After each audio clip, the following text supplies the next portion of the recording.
Okay, so this is the third exercise, and actually the last exercise in the EES Onramp course. So at this point, we've covered, how to enter equations, how to deal with units, which is very important, and now how to run parametric studies and make plots. So, the basic features of just using EES to solve some engineering problems. So this particular exercise is shown here. And what we have is a solar collector here that is used to power a pump, and the pump is transferring water from this reservoir up a certain height, so 20 feet in this case, to a tank. And there's some inputs here. So the solar flux is 500 watts per meter squared at this particular time. The efficiency of the PV panel is 12%. The efficiency of the pump is 58%. And the pump has a pump curve that's linear between, if there's no flow, it gives you a pressure rise of 60 feet of water. And if there's no pressure rise, then it'll give you a flow rate, the maximum flow rate of 14 GPM. There's a pressure loss in the pipe. The pressure loss in the pipe has been measured at one specific flow rate and pressure. So at one specific flow rate of 10 gallons per minute, the pressure loss is 15 feet of water. And here we're going to assume that pressure loss scales with flow rate squared. So the question is, what area of solar collector would be required to power this pump? And also then generate a plot of the flow rate the pump provides and the required collector area as a function of the height of the tank above the reservoir. So that's your exercise, and take some time and maybe try to go through the steps that are required to solve it, and then when you're ready, we can compare answers.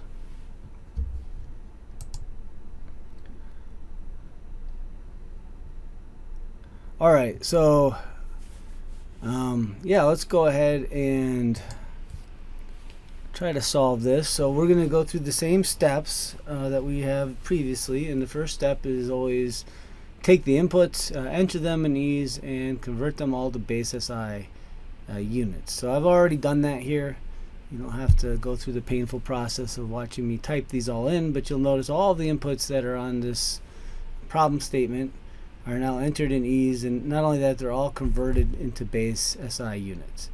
And then I'd like to start solving the problem. And again, the first step in solving the problem is figure out what equations are needed and make sure they are a sufficient number of equations, and only then will we actually try to use EES, which is just a calculator, to solve these equations. So that was my process. The first thing I did was come up with an equation for the pump curve. So we said that the pump curve is linear between the deadhead pressure rise, and as the volumetric flow the pump provides gets larger and larger, the pressure rise drops towards zero, and the pressure rise hits zero when the volumetric flow rate hits the open circuit volumetric flow rate. So that's this equation here, which is one equation, but unfortunately it's two unknowns. So the two unknowns are the pressure rise provided by the pump as well as the volumetric flow rate.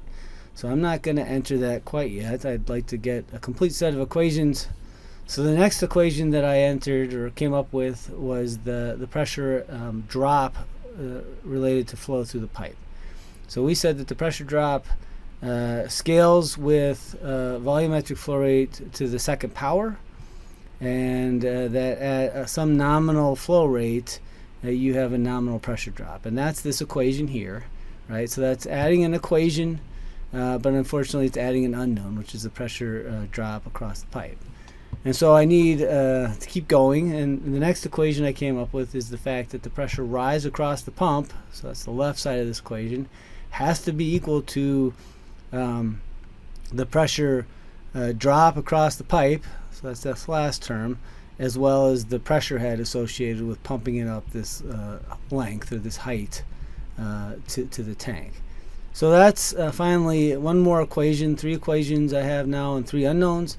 So that is a set of equations that I think I'd like to go ahead and enter into EES and solve. So that's what I've done here. And you can watch these go in. And once all of the equations are in, if I haven't made a mistake and I hit solve, I should get a solution. And I'm going to go ahead and give the pressure rises alternate units of psi, or maybe feet per feet of water, and I'll give the volumetric flow rate alternate units of GPM, so I can just make sure that these values I'm getting make sense, and it seems like they do.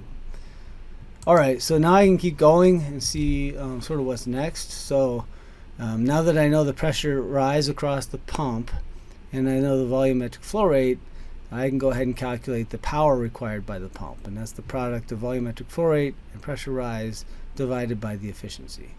And I know then that the power produced by the PV has to match the power provided to the pump. So at least if there's no batteries, that's an energy balance. And then finally that lets me figure out the size of the panel that's required. So the power required by the PV is the solar flux times the area of the panel times the PV efficiency. So each of these is one equation and one unknown, so I probably will add these one at a time and check every time, making sure that I get a solution. So let's go ahead and go through that process. Here's the power required by the pump, and I'll solve it, make sure it's got units of watts, which it seems like it does. Now I'll figure out the power that the PV panel has to produce, so that's pretty easy.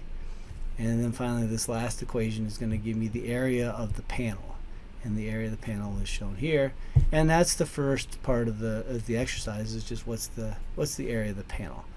The second part of the exercise is how does the flow rate and the area of the panel vary as a function of the height that I have to pump the water. So to do that, I will need to make a parametric table in which I have as my independent variable height. So I'll go ahead and comment that out in my equations window, which I've done here. And my dependent variables that I want to look at are the area of the panel and the volumetric flow rate. And there may be others, but those are the two for sure. So I'll go to tables, select new parametric table. I'll enter those three variables into my table. So that's what I've done here. And here's my table. So there's 10 rows by default. I could add more if I wanted to, but this is probably enough. I'm going to go ahead and run the height from 0 to, well, my pump deadhead pressure rise is 60 feet of water, so I know I can't go higher than that, so maybe I'll go just a little bit less than that, 55 or something like that. And now we'll solve, and here are the results, right? Here's the flow rate and here's the area. And then the last bit here is let's make a plot, right? So I'm going to go ahead and make a plot. So new plot from the plots window, and I'm going to go ahead and plot both of these two dependent parameters as a function of the height. And so that's my plot here. This is another case where maybe I'd like to use a separate scale for area versus flow rate. So I'm going to go ahead and double click on the plot and select Y2 here for area. So that'll go over on the separate scale here, and now I can adjust the scales so that they both show up nicely. And probably want to make this plot look a little bit more professional, so I'm going to go in and modify the axes, give it words with units, things that make a little bit more sense. Maybe I want to have grid lines and some tick marks, so go ahead and do that. And then finally, probably I want to label each of these curves. So I'll use the text item and label one area of the panel and the other flow rate. And this is a pretty nice looking plot at this point, and I think that sort of wraps up exercise number 3.